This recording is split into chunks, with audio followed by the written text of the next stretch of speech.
Големиот интерес и присуството на домашни и странски учесници на годинашната меѓународна научна конференција во рамките на отворените денови на Институтот за македонски јазик се само уште една потврда за афирмација на македонскиот јазик во рамки на светското семејство јазици, смета професор Тантуровска.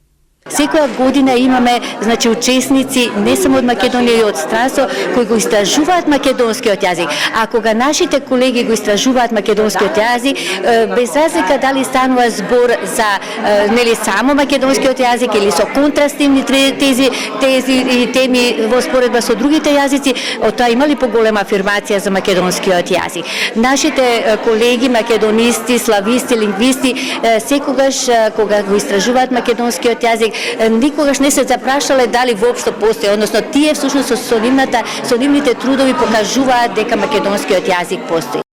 Во време кога националниот идентитет на македонците бил оспоруван од соседните пропаганди и држави, Мисирков ја формулираше првата системски научно аргументирана програма за афирмација на македонската национална и јазична посебност, забележа Груевска Маџурска.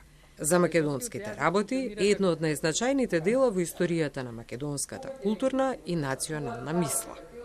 Иако во традиционалната историографија книгата најчесто се третира како политички манифест, од социолингвистичка перспектива таа представува исклучително важен документ за врската меѓу јазикот и идентитетот, за улогата на јазикот во националната мобилизација и за процесите на јазично планирање. Мисирков е меѓу првите балкански интелектуалци што јасно формулира дека јазикот е еден од главните критериуми за националната припадност. Во услови кога македонското население било изложено на повеќекратни пропаганди, неговиот став дека македонскиот народ треба да има свој јазик е радикално современ. Во рамки на отворените денови на Институтот за македонски јазик се одбележуваат повеќе значајни јубилеи и промоција на најновите изданија на Институтот.